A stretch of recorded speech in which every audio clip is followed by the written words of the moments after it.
Hello everybody, this is the Doctor. Welcome to some Star Trek Online news. My goal today is to just try to bring us up to date on Star Trek Online news that has been posted over, I would say, the last month or two that honestly I have missed and haven't kept up with, and possibly there is some new things for you guys to learn as well. We have Season 11 literally right around the corner. It is mid-October right now. From the rumors I hear, now these are rumors, that Season 11 will be out toward the end of this month. That means we are not far away from Season 11, which I'm quite excited about because apparently this is a big change in the game. We're moving from war times to now more of a restoration and exploration time in Star Trek Online. At least I hope that it pans out as such. And I know a lot of people are extremely excited about that change. And I hope that Cryptic can pull it off really, really well.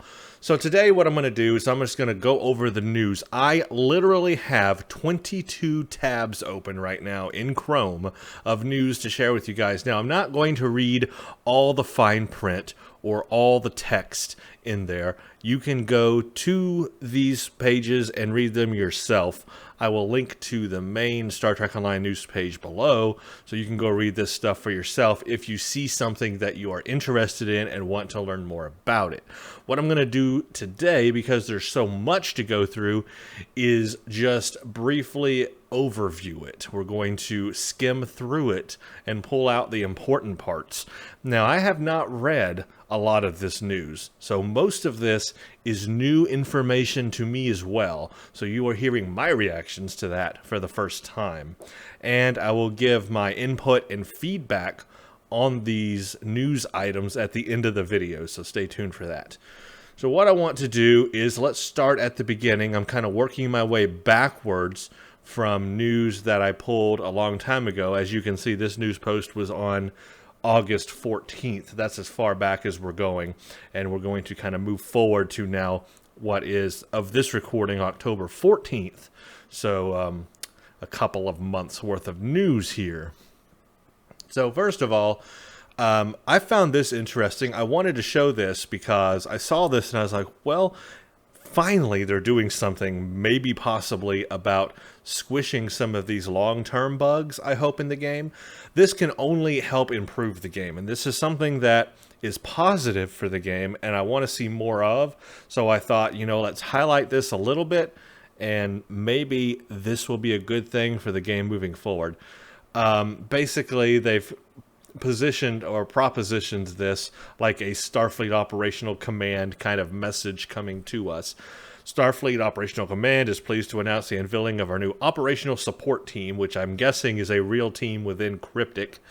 Our requirement officers are looking to assemble a crack force of knowledgeable captains to help with submitting, reviewing, and resolving bug reports.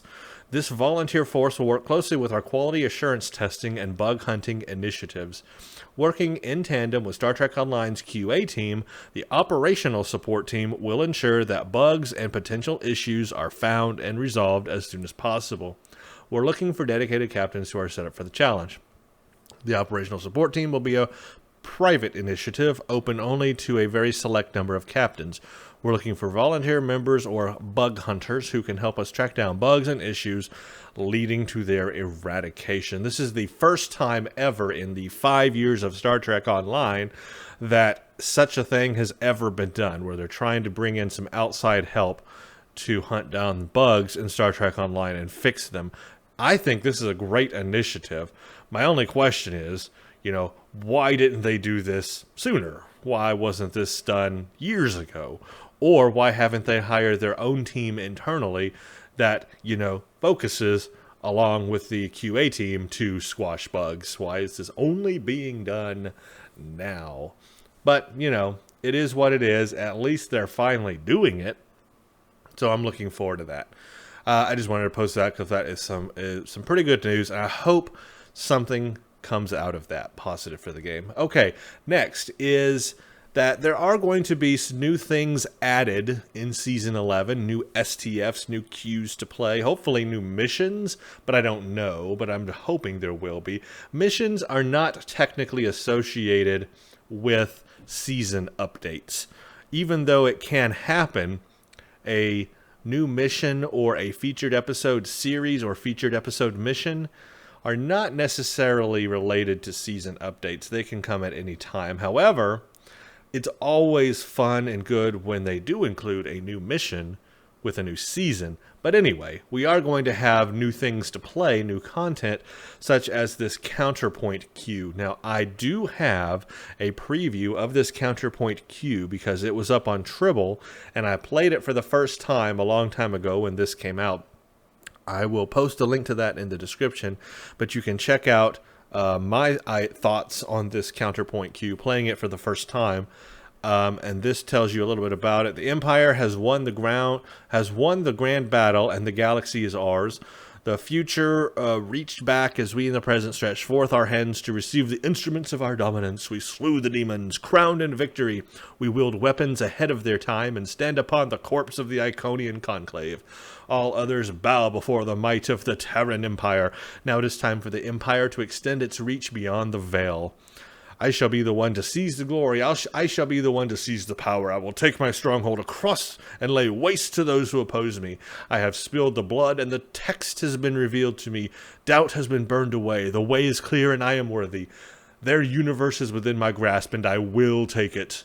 This is Kate Shalana Bengtson, content designer. Whoever created this text here, just a great story. Basically, what is happening here is that the Terran Empire from the Mirror Universe has literally destroyed the Iconians of their universe. And they did that by wielding the power of future weaponry. That's right, I guess they stole future technology to destroy the Iconians, whereas we went back in time, gave them the World Heart, blah, blah, blah.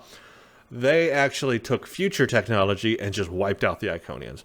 So this is a powerful empire now in the Mirror Universe, but they don't want to stop there. They want to move into our universe and take over DS9 and do all kinds of stuff. So this Season 11 is going to have a side to it where it is focused on the Cardassians, the Bajorans, Deep Space Nine, the Mirror Universe, and we are going to see a Lita and a Mirror Lita.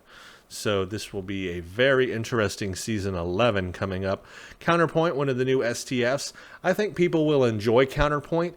It has a unique thing here where you actually get to defend your starbase and then actually attack the Mirror Universe starbase, which comes into our universe, and actually fight against a starbase itself. I find that exciting, and I think a lot of people will like this STF. Moving on. Okay, so it seems like they have revamped some Cardassian episodes or missions already in the game. This makes a lot of sense. Usually when they do a big new season that kind of focuses on a specific alien or theme, they like to update some of those older missions. Now, the Cardassian missions in this game are some of the oldest missions in this game, and they have not been touched literally in 5 years since their first iteration. So some of these missions do need some updating or would have benefited from updating, and it looks like they have done that. Upon defeating Gul Kardec, we learned of a secret rendezvous between the leaders of the True Way and what appears to be a call of Alpha Quadrant Jem'Hadar. We can ill afford an alliance between these two groups. We haven't heard from these Alpha Jem'Hadar in quite some time, and we have wonders orders to see. Let me just skim over this here. In the third episode of our updated Cardassian arc, The Factory, the player travels to a secret facility in the Devil's system in order to disrupt the alliance of the True Way with the Alpha Jem'Hadar and to answer questions about the Alphas. Along the way, the player will receive help from an unexpected ally. The Factory is the third of 4 episodes in our updated Cardassian arc. We will be unveiling the 4th episode shortly. This updated arc replaces the existing Cardassian struggle from Badlands through Cage of Fire. The remaining of the arc, beginning with Second Wave, will remain unchanged. The updated missions will be available to all players level 35 and up with the launch of Season 11. You can easily access these missions by accessing your mission journal, selecting the Cardassian Struggle Episodes tab, choosing to hail the contact the way, of course, you do for anything else. So it looks like, let's get this straight. Let's see. Let's try to understand this. The factory is a third of 4 episodes, so it sounds like they're going to have 4 new episodes in the updated Cardassian arc. So these are like brand new missions coming in the arc to kind of update the Cardassian storyline, which is really cool. The updated arc replaces the Cardassian struggle from Badlands through Cage of Fire. So what we're going to have to do is go back and look in the game and see what missions lie between Badlands and Cage of Fire. And it sounds like these 4 new missions are replacing those. So it would behoove you right now, if you've never played Badlands through Cage of Fire, go play it now before Season 11 comes out. In this way, you will know what those old missions were like, because it sounds like they're going to be deleted or removed from the game. Now, they've done this in the past with other missions. I am not fond of when they remove missions. I think they could keep missions and then just add more. The game can always benefit from more missions, but I think you lose something when you remove some of these old missions that have been in the game for 5 years that people are, used to. They're kind of iconic now. So that means new people coming into the game will never have the experience of playing Badlands through Cage of Fire missions. I think that's a shame. So I'm going to write this down. Badlands through... I don't have a pen. Let's see if I can write on my computer without recording that. Probably will anyway. Okay. Badlands through Cage of Fire. There, I have written that in Notepad. Now I can go back, and what I'm going to do is I may even replay those missions while they're still here so that we can remember what they're like, because I am doing a new character playthrough, as you guys know, in Star Trek Online on a free-to-play character, but I do not think I'm going to get to the Cardassian struggle before they remove these missions. I don't think I'm going to, so that means we won't see those new missions on my new playthrough, because I'm still in the Romulan stuff. So I think it might be a good idea if maybe I go ahead and, for posterity's sake, record some of these missions here, although I guess I already do have recordings on my very original playthrough, but it would be nice to have a log, a history of these missions for people in the future who would like to see what used to be there. Anyway, that might be something to think about. So, but I am very curious what these 4 new missions are going to be like. I can't wait to see them, because I think they'll be pretty good. If they've if they're brand new missions, then they're going to put their best into it. So I'm looking forward to some new Cardassian content. That definitely can't hurt, right? Here's the 4th one, episode 4. We've discovered that a new link has been created in the Alpha Quadrant, but these changelings have been deceived by loss. Okay, you know what? This sounds just like the new link. So are these new missions just basically the same missions, but just like updated or just recreated, but the storyline is still the same? If that's true, then I guess I'm not too worried, because if they're the same missions, but they've just been replaced with a newer version of that same mission, but the storyline is still the same, we really haven't lost anything then. We've only gained, we've only improved. If that's what that is, then I'm okay with that. It says here, in the final episode of our updated Cardassian arc, The New Link, the player travels to the new link in the Uriah system. This episode features a brand new, beautiful environment you won't want to miss. Okay. The new link is the final of the 4 episodes. Okay, the updated arc replaces the existing from Badlands to Cage of Fire. The remainder of the arc beginning with a second wave will remain unchanged.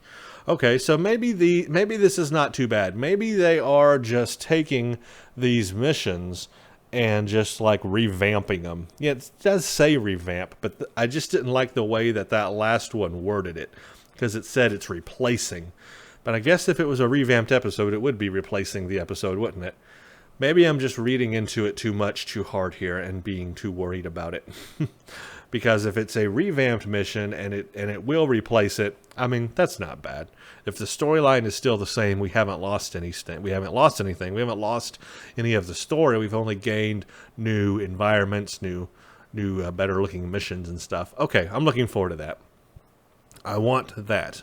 I will definitely play all 4 of those new missions when they come out, so stay tuned for that. When it's out, I will play all of them in a row, and we will see what they're all about. That will be very fun. Okay, here's a new something here called Assault on Terok Nor. I haven't read about this yet. Terok Nor, as you know, is the sister station to Deep Space Nine. Wait a minute, is that right? No, that's not right. I'm totally wrong. My brain just went caboozle on me. Terok Nor is the name of DS9. Empok Nor is the sister station to DS9. My DS9 knowledge. It's been a long time since I've watched DS9. I mean, let's put this out there. DS9 came out a long time ago. Okay, so Terok Nor is the Cardassian name of DS9. So we call it DS9 because it was Federation controlled for a while. I guess it still is. But Terok Nor was the original Cardassian name because it is a Cardassian station. Empok Nor was the name of the sister station that kind of sits sideways, but really in space. What's sideways? So Terok Nor is DS9. All right, we don't have a lot of time, so I'll keep this brief. I'm Commander Sastri, and I will be leading the operation. By now, you've seen some of the firepower we're up against. Admiral Lita has stated her intent to take this sector. We're not going to let her have it. Deep Space Nine and the Defense Fleet have given us a window of opportunity. Your boarding party will join our other teams on the station. You will help to secure the area. Take out whatever technology they are using to bring the whole station across and reverse it. We have been getting some strange power readings from Terok Nor, but we don't have a clear picture of the situation as of yet. Be ready for anything, but focus on the task at hand. Our job is to stop whatever technology they might be using and then send them back to their own universe. Get ready, we beam in 5. Sounds like fun.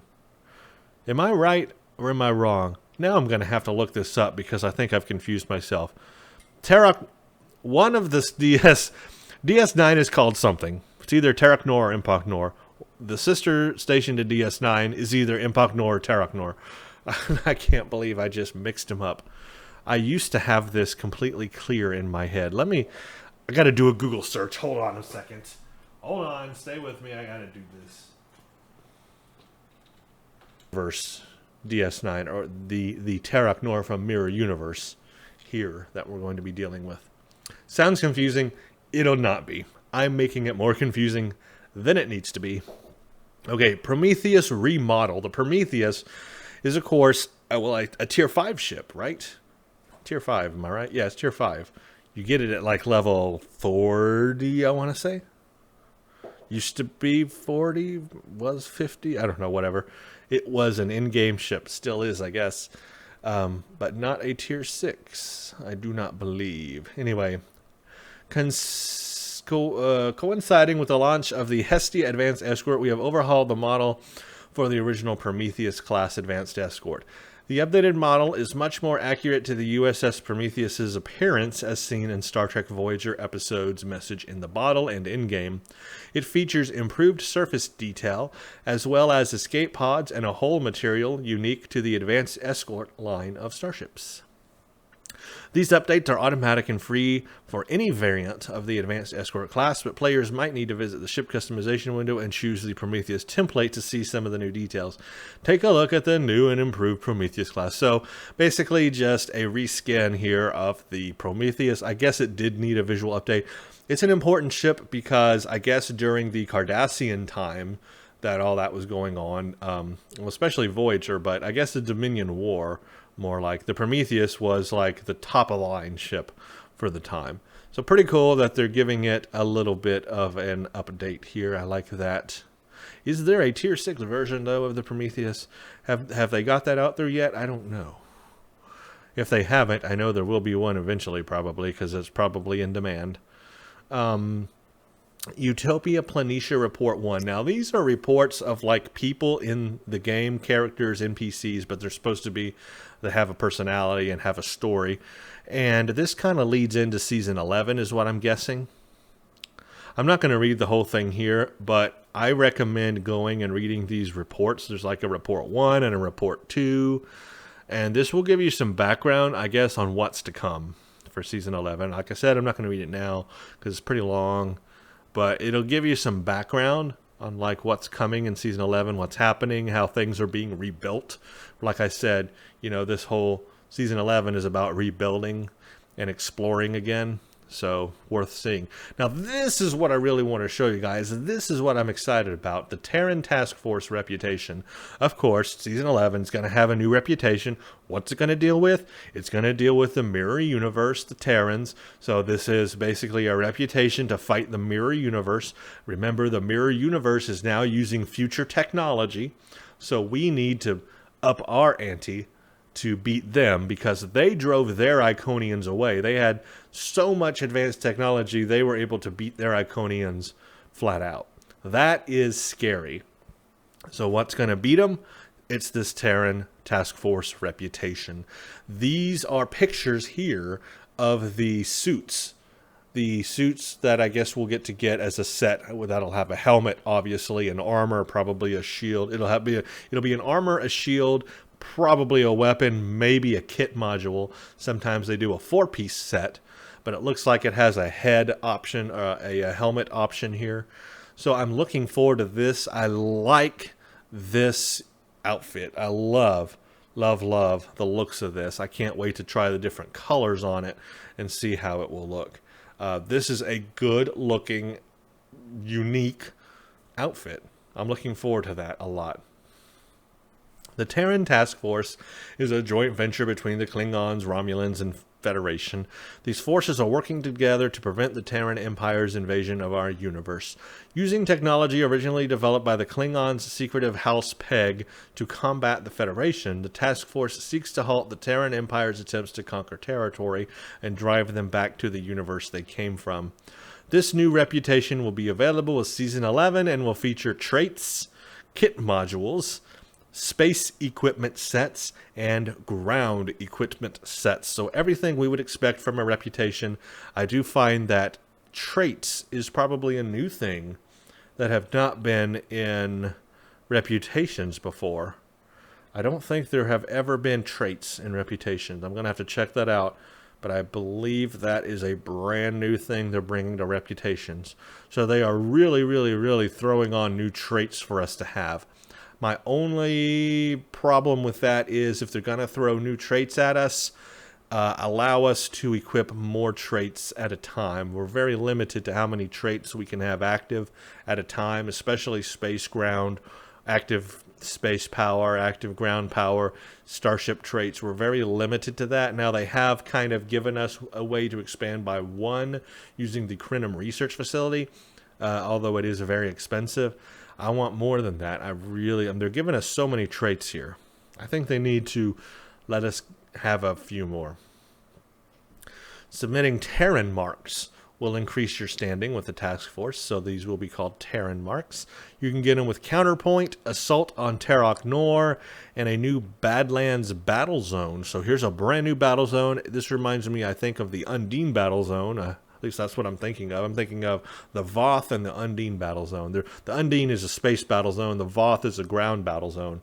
Maybe we're going to have something new like that coming as well. Each source of marks allows for scaling rewards, increasing the number of Terran marks. So same as anything here. Terran gravimetric inducers can be earned. So these are going to require, a 2-piece reward. You're going to have Terran marks and these gravimetric inducers in order to buy equipment from the reputation. There are advanced and elite versions of the queues, so that's good. So if you're able to play elite versions, you'll gain a lot more marks and inducers. So that will probably be something you want to do. And this goes over all the rewards. I'm not going to go over everything because there's a ton of stuff here, but I do recommend that you read this so you know what's coming and know what'll be in the reputation. When the reputation is out, I will give an overview of it. We'll take a look at the reputation, and then when I have it fully spec'd out, we'll go back in and look at it again to see what's available. There's going to be a 4-piece space set, so just note that. It's going to be a deflector, a shield, an impulse engine, and a warp core. So typical 4-piece space set. The deflector is a blend of defensive and offensive utility. The shield is a covariant shield, so it's going to have a high shield capacity. It's going to reduce phaser damage to shields. So here's I think our first shield ever that reduces phaser damage, if I'm right. Additionally, the shield array occasionally fires bursts of disruptor energy back. Interesting that it protects against phasers, but fires disruptor energy back. That's interesting, okay. An impulse engine, which is going to boost auxiliary subsystems. Sounds like a science thing to me. Terran Task Force Quantum Capacitor, Warp Core. The quantum capacitor benefits each subsystem. Okay, so here's a warp core that's going to benefit each subsystem in power. That's interesting. So that's coming. Stay tuned for that. I will definitely look at it when it comes. Here's a better look of the outfit from the back and the front. Love, love, love the looks of this. This is going to be great to play with the colors on it and see what kind of other schemes you can come up with. I'm liking that a lot. Anyway, that's going to be real fun. There are technology set bonuses as well. These come through consoles, of course, on your ships. There's a secondary discharge capacitor 2-piece. Gives you a shield system skill and a flow cap skill. Terran Task Force discharge deals double damage. A regenerative weapon feedback 3-piece enhancement. Firing energy weapons has a chance to regenerate your shields. Oh, this is from the set bonuses above. And disruptor shell 4-piece reduces the damage to shields while active. So it looks like there's got disruptor stuff mixed in this. We've got phaser and disruptor stuff. There is a munitions weapon set. So this comes through a disruptor weapon. So they are focusing a little more on disruptors for the first time. It's been a while since they've done that. The last thing they've done that buffed disruptors was actually the Preserver Resonance stuff from one of the missions. I think it's Blood of the Ancients. I recently replayed that mission to get all the Preserver Resonance stuff because I want to try it out. That was very disruptor based in energy type. It sounds like that the Terran stuff is going to be very disruptor based as well. A beam array, a dual heavy cannon, disruptor weapon, Terran Task Force photon torpedo, withering radiation. Ooh, that sounds interesting. A ferrofluid hydraulic assembly console that will help with auxiliary and weapon subsystem power levels. It sounds interesting. Of course, there's a 2- and 3-piece bonus set. Increased projectile weapon damage. While active, firing a torpedo fires an additional basic torpedo of a similar type. Interesting. What I'm going to have to do now, obviously, from reading all this, is build a disruptor build. I've never had a disruptor build before, and now I'm going to have one because of this. But I definitely want to try it out. Terran Task Force combat armor, shield, and a weapon to make up your 3-piece ground set. So there's only 3 pieces needed for the ground set. That's good. A high-density beam rifle or a batleth. Ooh. An electrokinetic charge from a batleth. Wow. Sounds interesting. Here's the bonuses for the ground set. Increased disruptor damage. So again, disruptor damage, this time on the ground. Increased physical damage. Fires a cone of electricity at a charge. Dual electricity damage to the target and foes. Okay, so wow, that sounds cool. Now this next picture is going to blow your mind. Look at that. Is that a new ship? I don't know what that is. What does the picture say it is? What's the name of this picture? The name of this picture doesn't have a name. It's called a lot of numbers PNG. So this has no name. What is this? What is this? I want to know. because it looks awesome and I want to fly it. It looks like a ship to me, but I want it bad. You know what it reminds me of? It reminds me of shadow ships. How can it not? I mean, it's obviously not organic like a shadow ship from Babylon 5, but it is killer. I mean, look at that thing. It is killer. I want it. I want it bad. I want it so bad it hurts. Yeah. Okay, kit modules. Override shield safeties, metaphasic radiation, microphoton torpedo launcher, tactical. Override shield safeties hardens your shields for a period of time. A metaphasic radiation slowly heals the target and any nearby allies. Tactical fires a microphoton torpedo at the target. So are you telling me on the ground I can now fire a microphoton torpedo? Holy crap. Because I have been calling for some reason grenades or whatever in my new playthrough. For some reason I have been calling them photon torpedoes. I'm going to fire a photon torpedo at the enemy on the ground. Now I can actually do it. I can really fire a photon torpedo at the enemy on the ground. Oh my gosh, I gotta have that. Traits. So here's some new traits. Dibernium Mesh, passive close quarters combat. Increase your melee damage. Increase your resistance to phaser damage. So again, another resistance to phaser. That makes me believe that the Terran Empire is going to be using phasers a lot. I mean, maybe they'll use disruptors, but it sounds like phaser energy is what they're going to be based on. Which would make sense if, like, let's say they're stealing future technology because maybe in the future some kind of Starfleet or Federation came around again and they're stealing Federation technology, which is usually phaser-based from Earth.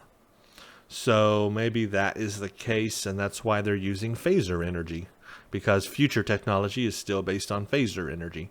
Possible. Very possible. Plausible, but we'll see what happens.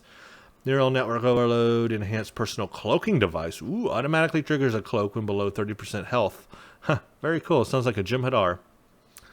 Torpedo, astrometrics energy, regenerative torpedoes energy. There's some really cool stuff here. Visual dampening field. Cool. So new traits, new things. This reputation sounds awesome. Can't wait to see what all is in it. Can't wait to try the ground space items. Can't wait to get whatever that is. I want it. I don't even know what it is. I don't even know that it is a ship, except that it's flying in space, so I'm going to guess it is a ship. And it's kind of shaped like a ship. I want it so freaking bad. It hurts inside. All right, the Admiralty System. This one is going to be controversial, debatable, whatever you want to say. There is right now in the game a DOF system where you send your duty officers on your ship to go do tasks. Well, they want to do this with starships as well. When we first heard of the Admiralty System, we thought maybe this would be a way where you literally get to command a fleet of ships and take them into battle with you and have multiple ships. That ain't the case. No, I think this is more of a DOF system but with starships. Remember when this was first announced, I made a video about this, and I said if they go the way of the DOF system with the Admiralty System, it's going to be a big fail. That's not what people wanted. People want to command multiple starships and be able to take their own starships in their ship bay and take them into combat and like be the an orchestra, like you're the guy with the wand, you know, controlling your ships and taking them into battle, and you get to control different ships and do different things in battle. That is what people wanted. That is not what we're getting. The worst case scenario happened. Because look at it. Here's a screenshot of it. Does that not look like a Starship DOF system to you? I think it does to me. Let's read a little bit about it, because I haven't really read about it. I just saw the screenshot and I was like, DOF system with starships. During your captain's rise to the ranks, you have taken command of dozens of starships. The starships you have earned access to will now be waiting for you for your commands, ever at the ready to head into the unknown on your behalf. When participating in the Admiralty System, players will be sending their ships on challenging assignments. An assignment is what? It's the DOF system, right? in hopes of retrieving valuable assets and advancing your influence and prestige. Progress will be earned in various campaigns undertaken on behalf of the major political powers of the galaxy, tours of duty, special assignment chains. So if it's an assignment chain, what is it? It's a duty officer thing that yield astounding rewards. So yeah, this is a DOF system. Look, here's their transport materials for starbase construction, and he's using his ships here to go do that. It's the DOF system. That's it. Duration 45 minutes. So you set it and you forget it. What fun is that? That is not what we wanted. I don't think anybody was calling for a Starship DOF system. I'm not even going to read all this. You guys can, so you see how it works. I'll try it out, of course, when it comes. But this was the worst case scenario. I said if they went this way, this would be a fail and people would be up in arms about it. I don't know if they are. I haven't read the comments in the forum, but I will check it out after this video because I'm interested to see what people are saying about the Admiralty system. I've heard it may be on Tribble, so if it is, I'll check it out. Honestly, I'm not too excited about it. It's just a DOF system, but with starships. I wanted to be in charge of my starships and take them all into battle. That was what I wanted. That's not what I got. This is more Tales of the War stuff. You can read that. That's, again, more stuff. That's actually about the Iconian War.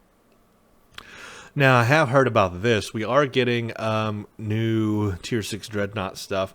So in that, they have remodeled the Galaxy Dreadnought, or Galaxy X, as a lot of people call it. Coinciding with the launch of the Yamato Dreadknot cruiser, we have completely rebuilt the model of the Galaxy Dreadnought. The updated model is based on the revamped Galaxy class model released earlier this year and features more accurate shapes and extensive surface detailing, faithfully recreating the ship as seen in All Good Things. So basically another remodel of the Galaxy X to make it look more like the show, which is very cool. I mean, that can't hurt, right? We have also created a long-requested Dreadnought Cruiser variant based on the Monarch class exploration cruiser retrofit, so a new skin here for it as well. Some additional customization options for this ship. It looks like the Monarch as a variant. We have also added a few new free parts. These parts are accessible on any Dreadnought cruiser and can be found in the Advanced Tailor drop-down as Galaxy Beta. These parts allow a more traditional Galaxy class look for the Galaxy Dreadnought while still maintaining the iconic ventral phaser lance and third nacelle. Oh, I see. So they've taken off the phaser lances on top. The new available parts offer a traditional Galaxy-style nacelles. Okay, traditional nacelles, pylons, and saucer for the Galaxy Dreadnought. Interesting. I do have a Galaxy X. It is on Ensign Ricky still. So what I can do is go take a look at these changes on him and see how it looks now. Galaxy Refit nacelles options. The Galaxy Refit also gets some customization options. Oh, some new nacelles. Oh, that looks cool. I like those nacelles. Got a little thing on the top of them here. That's cool. We hope you enjoy the new Yamato Dreadknot as well as these free additions. So basically some cosmetic updates here. I'm looking forward to checking all that out. I will definitely do that. Okay, I have liked the Galaxy X. I flew it, like I said, on Ensign Ricky, and I upgraded it to Tier 5 U. So it's upgraded as far as possible. But now there are Tier 6, so I could go even better on Ensign Ricky, and maybe I will in the future, because I really do like the Galaxy X. It's an iconic Starfleet ship, so, I mean, it was only in one episode, the final episode, but still, it was good, right? We're excited to announce 3 new Tier 6 starships. The first is the enhanced version of the Tier 5 Galaxy Dreadnought Cruiser called Yamato-class Dreadnought Cruiser Tier 6. This starship is available at Vice Admiral. The second is the Colossi Siege Destroyer, an improved version of the Tier 5 Goomba Siege Destroyer. The starship is available at Lieutenant General rank. And the Kara Advanced Warbird Tier 6 is available at Vice Admiral Romulan Captains. All of these new ships have been given a 2410 visual update. So all of these have the visual cosmetic updates, which are really nice. I'm not going to go over all the abilities and consoles and powers on these ships. If you're interested in any of these ships, you can go take a look at it yourself and see if you want to upgrade to them. But here's the Goomba. I think I might have purchased this like a long time ago. I'm not sure. But here's a Tier 6 version. It looks quite cool, actually. I like this new updated version of it. It looks more organic, actually.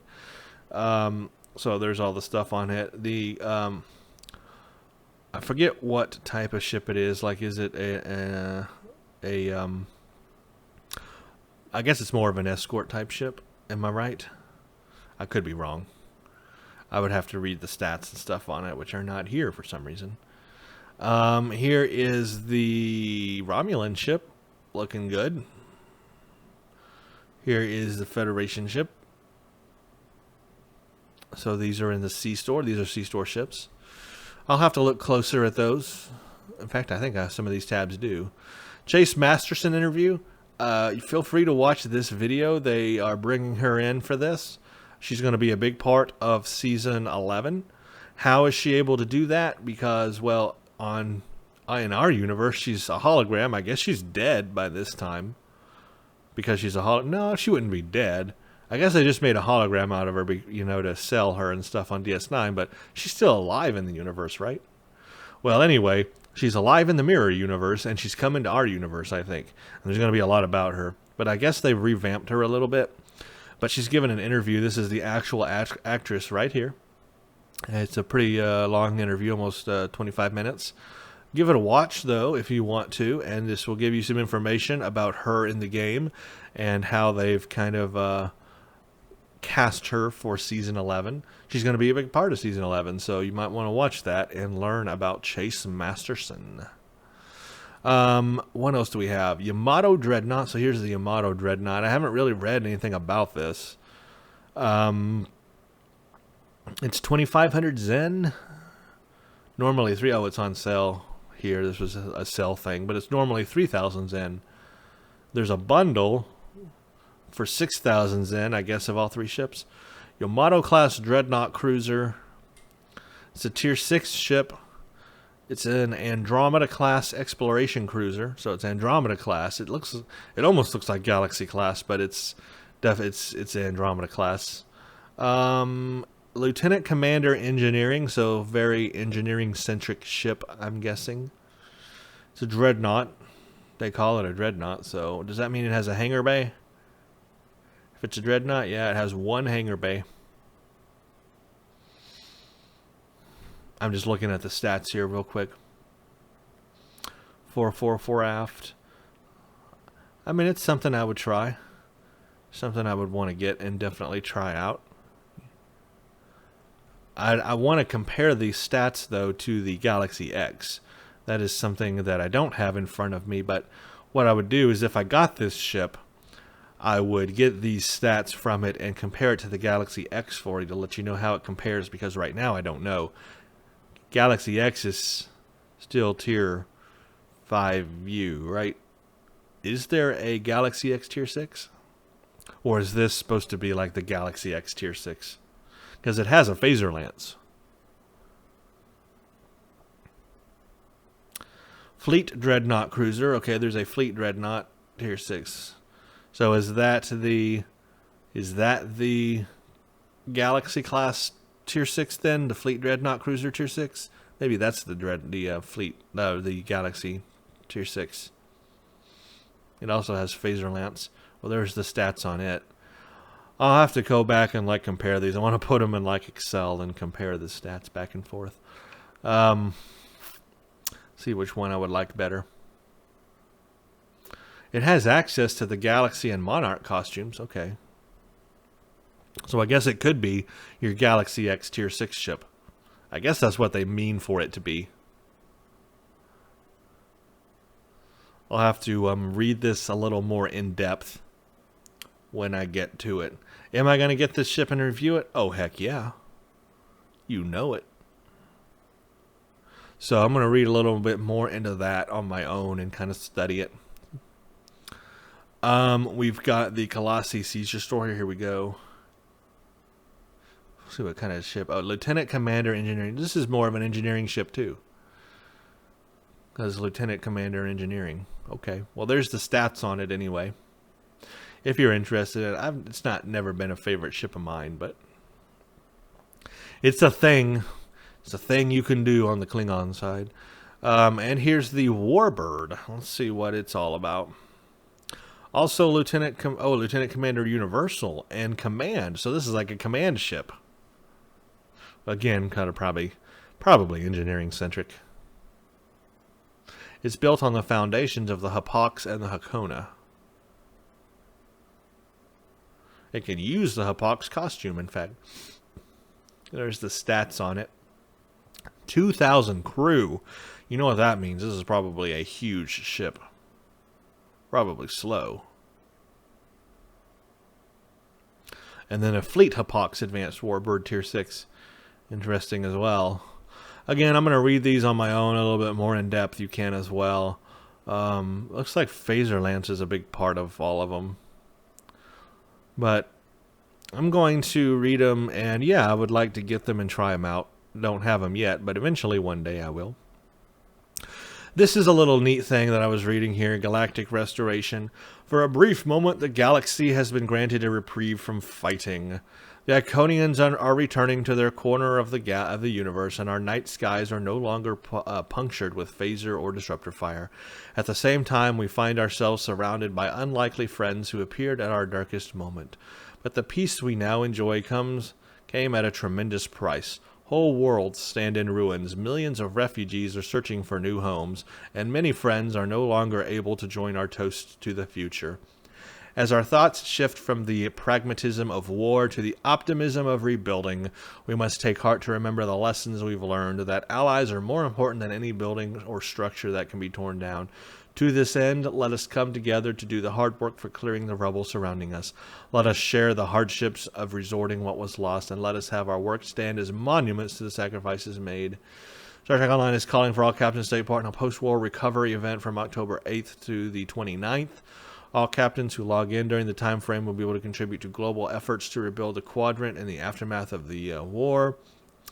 Basically, you contribute things, and a meter goes up, and you earn all these rewards, as it talks about below. For the first week, which is already over as of tomorrow, captains can aid the recovery efforts and basically get a bonus reputation mark week will be unlocked for them. 25%, 50%, or 75% based on your participation. Looks like from the 15th to 22nd, you can do duty officer assignments, and that will unlock bonus experience week that will offer a bonus of 50%, 100, or 150% to skill points. And the third week will only be the reward event unlocked from the previous week efforts, as a progress bar located above your mission tracker will show the current state of those efforts. So that is some stuff they're doing just to give you some bonus stuff to recover from the war. Badlands Battle Zone. Here's what the thing I was reading about earlier. Let's see what this is about. This is obviously a space thing here. The Badlands Battle Zone is a new area for level 60 captains. So this is going to be a very high level thing.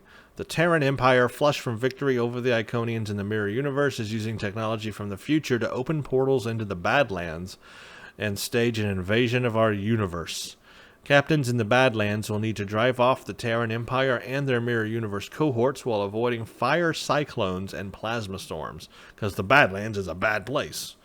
The Empire has set up portal generators that need to be shut down, power collecting stations that must be deactivated, and forward bases with metaphasic shielding that must be destroyed. Completing these engagements will lead to a cataclysmic battle as the Empire transitions entire star bases into the Badlands. Holy crap. Which must be driven back, and even further after the bases are pushed out of our universe. The Empire will make one last push with an entire fleet of ships, led by Admiral Lita's flagship. Completion of objectives will give you Terran Marks. It's a level 60 thing, so this is going to be a high level. You're going to need probably a tier 6 ship to really do well in this. Sounds a lot like the Undine Space Battle Zone, except here's one in the Badlands, dealing with the Terran Empire. So I'm liking this.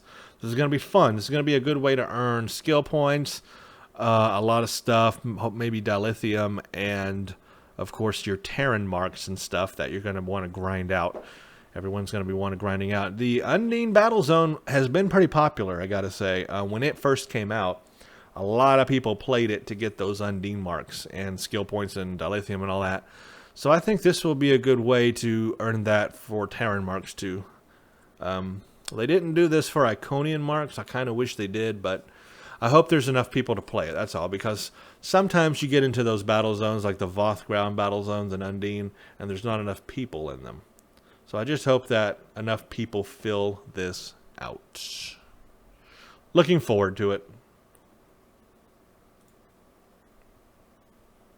Another report that I'm not going to read, but you're welcome to read that report and see what it's all about. Looks like she's got a weird facial thing going on there. Might want to go to a doctor, see about that.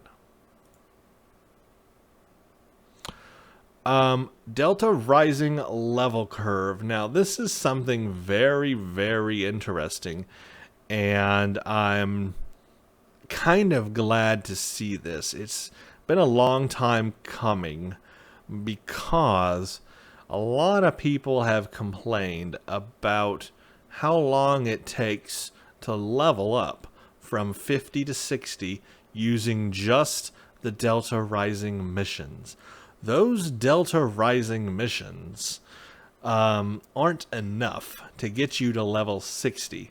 You pretty much have to grind out and do a bunch of patrols and all kinds of other things to earn enough skill points to play those missions and get to level 60. Well, they're compressing that a bit and changing it, and I like this change. That means it's going to, I think, be a little easier to get to level 60 now without running out of missions, which has always been the problem. And I guess I will experience that on my new playthrough with Rami Summers, because by the time we get to this will already be out. So we will see what the new curve is like firsthand. I'll talk about that too when we get to it, to remind ourselves that the level curve has changed. Star Trek Online development team is proud, blah blah blah. Let's see. And as we get ready to begin the next chapter still, we want to make sure that all players, new and old, have a chance to experience the current story to its finale. To that end, we will be decreasing the minimum level requirements to play the episodes that make up the Iconian War arc, as well as many of the episodes that make up the Delta Quadrant arc which precede it. Currently, the episodes that make up the Delta Quadrant arc go from minimum level 50 to level 60, and all of the episodes that make up the Iconian War arc are level 60. As part of Season 11, coming on... Oh, October 27th, there's our date. I didn't know there was a date. Now I know. There is a date! October 27th. Get ready, folks. That is close to Halloween. The episodes that make up the Delta Quadrant will now have a minimum level requirement of 50 to 56. And the episodes of the Iconian War will have a minimum level requirement of 56 to 59. Not even 60. Okay, that's great. For more detailed information, please consult your mission journal. This is good. This means they're bringing those Iconian missions down from level 60, and you're going to be able to start them at 56. And they're making the top level Delta Alliance missions 56. This is good. This has been needed. This is going to help. Because all of the Kabali Prime Adventure Zones integration into the Delta Quadrant story, it too has had its episodes level adjusted from 54 to 58 to the new minimum level of 52 to 54, which coincide with its place within the Delta. Okay, so that's good. So that means we'll be able to do the Kabali stuff much earlier as well. With this update, we are also able to take advantage of a new system that allows us to set the player's effective fighting level to a specific value within a given area of a map, rather than across the entire map, as it is currently set up. This means that while fighting in the trenches area of Kabali Prime, players will now have all their powers scaled to an effective level of 52. 53 for the hillside, and 54 for the Vodwar base. So now they are able to actually change the scaling level of your abilities inside the map, depending on which area you are inside the map. this is neat. So it's going to scale better, basically, is what they're saying here. It's good for us. It's going to be good. We would like to specifically call out that these updates are only for the minimum required level, of course, and will not affect rewards or skill points or anything like that. Additionally, all existing episodes not part of the 2 arcs will remain the same. So this is good. I'm looking forward to this update. The first chance I'm going to get to play this new curve is on my character Rami Summers, which is a free-to-play character, but when we get to level 50 or whatever level I get to when I'm there and start Delta Rising, then we will be able to see how this new curve plays out, and we'll be able to do the Delta Rising missions and the Iconian missions all up to level 59, not even 60, which I think was a great decision. They made all of them up to 59. And that means when you get to 60, then you can play the new Terran Empire content. Perfect. This was needed. This is a good job, Cryptic, for thinking on that. Okay, and of course, another thing, post-war era, #1, Token of Honor. Another story. I'm not going to read it. I recommend you do, and I will off camera as well, to kind of lead us up to Season 11. And then we're back to the front page. An hour's worth of news, folks. Aren't you happy you stayed around? Wow, that is a lot of news. But it is some good stuff coming, I think. So in that, what we've learned are that there are new STFs we're going to play. There's the Badlands kind of battle zone thing, kind of like the Undine battle zone. There's the Counterpoint, and then there is the Terok Nor. Those are going to be fun to play. I'm looking forward. Terok Nor, I'm guessing, will be ground. Then the battle zone is space, and then Counterpoint. So 2 space and 1 ground. I think that's going to be fun, and I think that makes a lot of sense. I cannot wait for those. So that's new content that we'll be able to play to earn those Terran Marks. And as far as mission go, no featured episodes or featured missions talked about yet. So there may be some coming, but I don't know. But there will be a few revamps of the Cardassian struggle, which makes sense because all of this is going to deal with Cardassians, Bajorans, you know, all that DS9 goody stuff. So some revamped missions there will be fun. I intend to play through those when they come out. I'll do a playthrough. I'll do a series on that, you know, new mission stuff there. And of course, when Rami Summers gets there, she'll play that content as well. So that's kind of good to look forward to. I can't wait. And then of course, new ships. You've got a lot of Dreadnought based stuff, tier 6 stuff. Yamato, you've got a new Romulan ship. Thank you for thinking about Romulans for a change, Cryptic. And even a new KDF ship. It's been a million years since a KDF ship. Thank you, Cryptic, for remembering that KDF still exists. And what else? The Terran reputation. That's another grind, but of course we knew it had to come. I look forward to the ground equipment, especially that costume. I look forward to seeing whatever that ship thing was. I want it. I don't know what it is. I don't know what faction it would belong to, but maybe it kind of reminds me of a future faction, like a future technology, which the Terran Empire is stealing from future technology. So maybe it's some kind of future starship. That's perfect for me because I love my future starships. Wells class, Mobius. You know, I love my future starships. What else? And we have the Admiralty System, something that nobody really wanted, but we're getting anyway. Cryptic seems to have a knack for doing that. It's not specifically what we wanted. I will try it out. Maybe it'll end up being better than I think. Maybe. But I mean, it's just a DOF system with ships, right?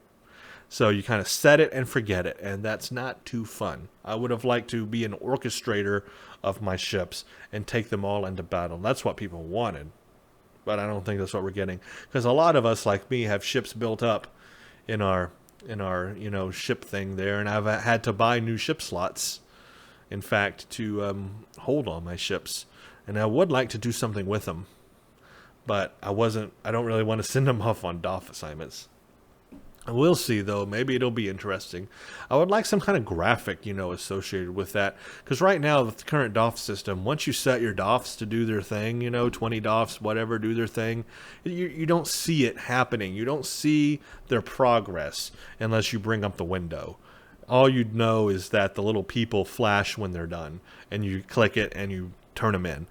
I want to see some kind of bar some kind of something on the HUD, the UI, on the screen, showing what's going on the DOF and I guess the Starship DOF system, Admiralty system, as it's happening. I want some kind of, not a live action thing because that would really bring down the resources too much, but just something that kind of shows, shows my ships and then shows a background of like where they are and kind of gives an explanation of what they're doing, and then they go to the next step and it kind of tells you what's going on and what they're doing. Like, oh, my ship has defeated this ship and that ship, or has transported this stuff onto the starbase and it has completed this and now it's moving on to the next thing. Some kind of more detailed progress where we can see what's going on our main screen, on the HUD. Something like that needs to happen. That would make it more present. That would make it more like, okay, something's going on. Stuff is happening. Here's my DOF stuff. I can see the progress on my HUD. They're doing this. On the other side, here's my starships.